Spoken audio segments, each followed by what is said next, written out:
What up, guys? Boy, Mr. Downtown Ray Melo, and you're listening to the Entertainment Report on iHeartRadio, live from Dubai for Monday, July 15th, 2019, delivering some major stories and trends going on in the world of entertainment and beyond. You can follow the show on Facebook, Twitter, or Instagram, facebook.com/The Entertainment Report with Ray Melo, that's RAYMELO, on Twitter at The Enter Report, or on Instagram at The Entertainment Report. You can listen to the show anytime you want on iHeartRadio. Just go to iHeart.com, the iHeart phone app, search for The Entertainment Report, and it'll take you to the page. Oh, everyone had a fantastic weekend.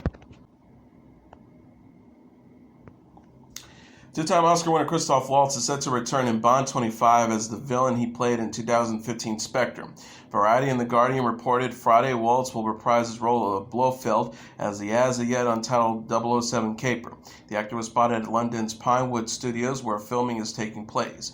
Kerry Joji Kanagwa is directing the movie, which once again stars Daniel Craig as a suave secret agent. Also returning from previous Bond adventures are Ralph Fiennes, Leah Seydoux, Naomi Harris, Jeffrey Wright, Ben Whishaw, and Rory Kinnear. Joining the ensemble this time around is Bohemian Rhapsody Oscar winner Rami Malek. Waltz's films include Downsizing and Carnage, as well as Quentin Tarantino's Inglourious Basterds and Django Unchained. Director Jason Reitman shared on social media this weekend a photo from the set of the newest Ghostbusters adventure. Reitman captioned, "The family's all here," the image of him and his dad, filmmaker Ivan Reitman, with cast members Carrie Coon, Finn Wolfhard, and McKenna Grace. Coon played the single moms of two kids in the supernatural comedy. Reitman has described the film as not a reboot of the original franchise, but he has not offered details about how the new characters relate to those in Ghostbusters in 1984 and 1989's Ghostbusters 2, which starred Bill Murray, Harold Ramis, Dan Aykroyd, and Ernie Hudson. Ivan Reitman helmed the blockbusters, but has since handed over directing reins to his son. The next movie is not expected to connect with the 2016 spin-off Ghostbusters, which featured Kate McKinnon, Leslie Jones, Kristen Wiig, and Melissa McCarthy, and was directed by Paul Feig. Netflix's crime drama Mindhunter will be returning to the streaming service with Season 2 on August 16th. Netflix confirmed the premiere date on Friday after executive producer and director David Fincher made the announcement while appearing on KCRW's podcast The Treatment.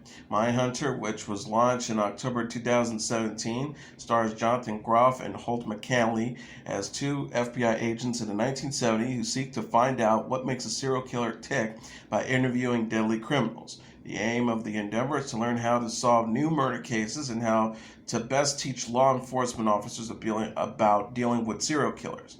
The second season will take place between 1979 and 1981 and focus on the Atlanta child murders, where at least 28 people were thought to have been murdered.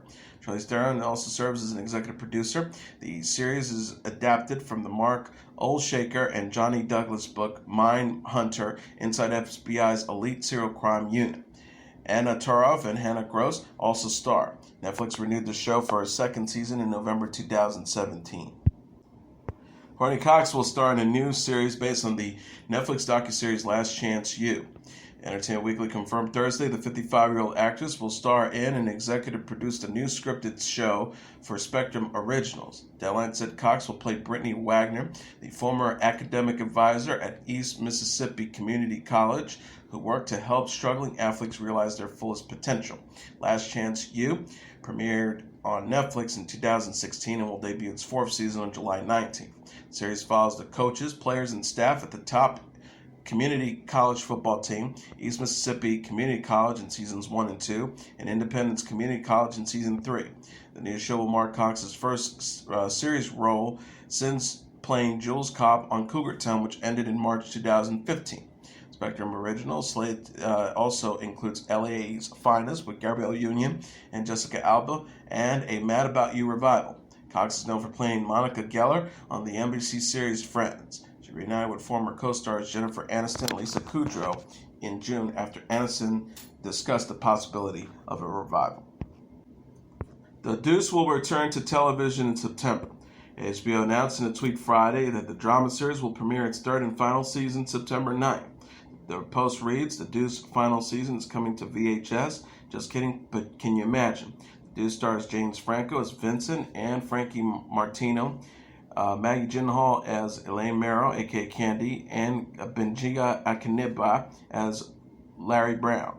The series is created by Joe Pelicanos and David Simon. Simon confirmed in September that The Deuce was renewed for a third and final season. He wrote on Twitter, "We are always conjuring the last scene before we write the first. So much the better when we work for people who allow us to consistently plan, arc, and execute as intended. Thanks at HBO for the third and final season renewal and a chance for #The Deuce to tell its full story." The Deuce explores the sex industry of the 1970s and 80s New York. Franco confirmed in an interview with Collider in September 2017 that the show was always meant to be 3 seasons. The actor said it gives it this perfectly encapsulated, very concise, economical power punch feeling to it. From the beginning, the plan was to cover 14 years. The third season will be 84 to 85, where everything implodes and the old 42nd Street was shut down by Mayor Ed Koch.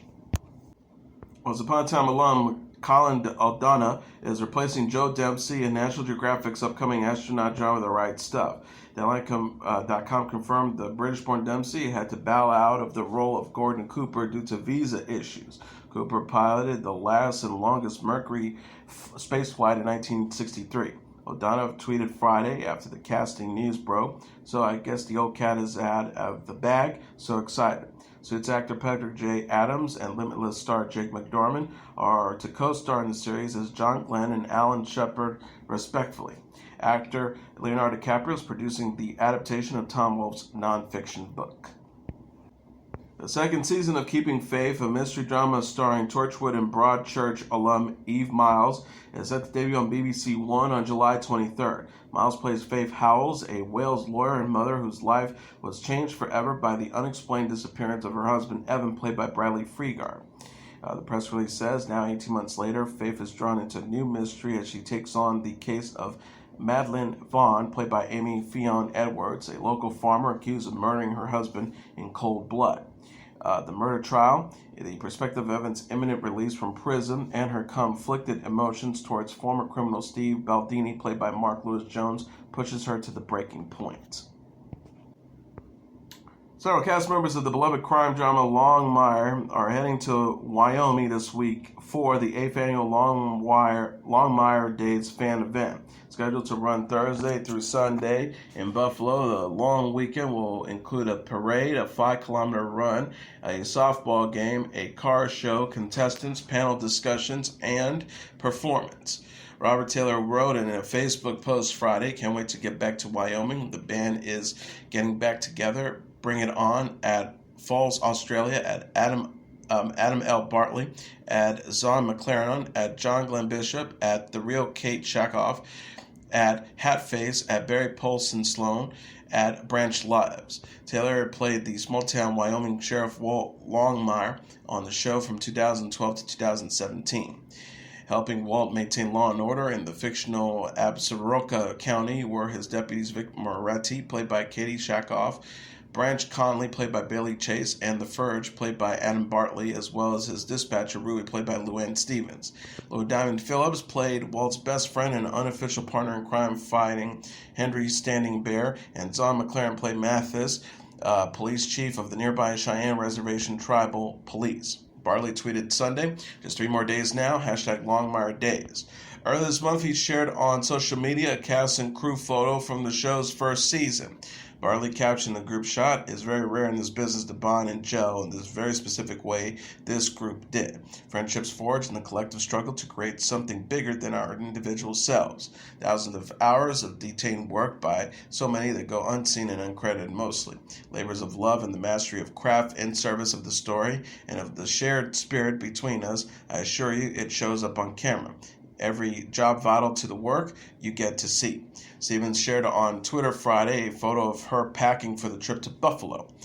She wrote, "Something's not right. I leave for Longmire Days next week, and I seem too organized. What am I missing?" Phillips, who will soon be seen in the new show Prodigal Son, apologized for fans for missing Longmire Days. He tweeted Saturday, "Sadly, once again, I'm working, and that prevents me from attending. Sending much love to everyone there." The series was first broadcast on A&E and was then picked up after cancellation by Netflix. It is based on Craig Johnson's best-selling novels. Johnson announced in that a new Longmire novel called Land of Wolves is due out in September. Jersey Shore's Pauly D said co-star Mike, "The situation Sorrentino is doing really well in prison." Pauly D said Thursday on Watch What Happens Live with Andy Cohen, "He's happy, positive. He's just so happy to get it over with, and he just wants to come out. Sorrentino sees his wife Lauren Pesky often, and he's almost done." Sorrentino was charged with tax evasion in April 2017 and was sentenced to 8 months in prison. The reality star, who pleaded guilty, began his sentence in January. Pauly D also said he saw a Fire Festival co-founder Billy McCartney during his visit. Sorrentino has befriended him in prison. Pauly D, Sorrentino, Nicole Snooki Polizzi, Jenny J. Wow Farley, Vinny Gatonino, Dina Nicole Cortez, and Ronnie Ortiz Margot returned to MTV in 2018 with Jersey Shore Family Vacation. The series was renewed for a third season in December. Tens of thousands of customers lost electricity in Midtown Manhattan, and Broadway theaters canceled performances Saturday night due to, quote, "a mechanical issue." New York City Mayor Bill de Blasio wrote on Twitter from Iowa, where he was campaigning for president, "The blackout between West 42nd Street and 72nd Street from the Hudson River to as far as 5th Avenue. NYPD has confirmed that there's no foul play. This was a mechanical issue. NYPD and the FDNY are currently responding to people with the most urgent needs, especially stuck in elevators." New York Post, which published photos of some of Times Square's darkening video screens, reported a manhole fire was to blame for the outages, which happened on the anniversary of the 1977 New York City Blackout. Power company Con Edison tweeted at about 8 p.m. Eastern Standard Time, roughly an hour after the lights went out, "We are working to restore power to 42,000 customers, primarily in the west side of Manhattan. We'll provide you updates as we receive them. Thank you." Con Ed posted an update at around 10:30 p.m. Eastern Standard Time. Power is being restored on Manhattan's Upper West Side, and we're estimating most customers will be restored at midnight. The population of New York City is estimated at 8.5 million. And a related story, Jennifer Lopez announced she is rescheduling for Monday the It's My Party show that was canceled Saturday due to the blackout in New York City. The lack of electricity meant Lopez, who turned 50 on January 24th, was unable to headline her planned gig at Madison Square Garden. She tweeted on Saturday, "Devastated and heartbroken that I can't perform for all of you tonight. We'll make this up to you. I promise. I love you." Early Sunday, the native New Yorker offered the update announcement, "Going to take more than just a citywide blackout to shut us down. Rescheduled the show for Monday night." Power company Con Edison said service had been restored to all of its affected customers and is investigating what caused the widespread outages. Billie Eilish has released a remix of "Bad Guy" featuring her childhood idol Justin Bieber. The 17-year-old singer celebrated Thursday on Instagram after sharing the new collaboration with fans. Eilish, a longtime fan of Bieber, posted a throwback photo of herself wearing a rainbow sequin dress in her bedroom. Her bedroom walls were covered in posters of the sorry singer. She captioned the post, "Bad Guy featuring Justin Bieber out now. OMG, anything is possible, man." Bieber shared the same photo of Eilish on his own account. He wrote, "At Billie Eilish, so proud of you, remix." The original "Bad Guy" appears on Eilish's debut album, "When We All Fall Asleep, Where Do We Go?", which was released in March. The album also includes the singles "You Should See Me in a Crown" and "When the Party's Over." Eilish urged fans to be open and proactive about their mental health, and the PSA foresees the Awkward, a mental health campaign in May. The star says it doesn't make you weak to ask for help. You should be able to ask anyone for help, and everyone has to help someone if they need it. Bieber last released the single "I Don't Care" with Ed Sheeran in May. His most recent album, Purpose, was debuted in November 2015. Former Beatles bandmates Paul McCartney and Ringo Starr shared the stage at McCartney's Los Angeles concert on Saturday night. McCartney told his fans at Dodger Stadium, according to Rolling Stone magazine, "We've got a surprise for us, a surprise for you, a surprise for everyone, ladies and gentlemen, the one and only Ringo Starr." The men hugged. The star appeared on stage, and McCartney was heard telling his longtime friend, "I love you, man." Starr played drums on Helter Skelter and Sgt. Pepper's Lonely Hearts Club Band Reprise, as McCartney sang lead vocals at the show, which was the last stop of the North American leg of McCartney's tour, Variety said. McCartney and Starr, along with the late George Harrison and John Lennon, performed as the Beatles from 1960 to 1970. Chris Brown's Indigo is the #1 album in the United States this week. Coming in #2 on the Billboard 200, dated Saturday, is Lil Nas X's 7, followed by Billie Eilish's When We All Fall Asleep, Where Do We Go at #3, the Black Keys with Let's Rock at #4, and Chance the Rapper's Acid Rap at #5. Rounding up the top tier are Khaled's Free Spirit at #6, Lizzo's 'Cause I Love You at #7, Mustard's Perfect 10 at #8, J Balvin and Bad Bunny's Oasis at #9, and the Jonas Brothers' Happiness Begins at #10. Spider-Man Far From Home is the #1 movie in North America for a second weekend, earning an additional $45.3 million in receipts, BoxOfficeMojo.com announced Sunday. Coming in #2 is Toy Story 4 with $20.7 million, followed by Crawl #3 with $12 million, Stuber at #4 with $8 million, and Yesterday at #5 with $6.8 million.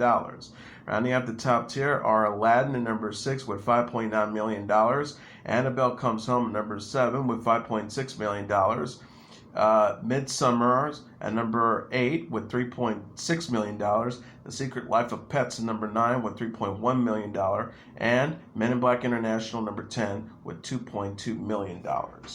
And as the entertainment report for Monday, July 15th, 2019, I'm your host, Mr. Downtown Ray Melo. I'll be back tomorrow to deliver some major stories and trends going on in the world of entertainment and beyond. You can follow the show on Facebook, Twitter, or Instagram. Facebook.com/The Entertainment Report with Ray Melo. That's RAYMELO. On Twitter at The Enter Report, or on Instagram at The Entertainment Report. You can listen to this episode or any previous episodes of The Entertainment Report anytime you want on iHeartRadio. Just go to iHeart.com or your iHeart phone app, search for The Entertainment Report, and it'll take you to the page. Good night, and God bless you all.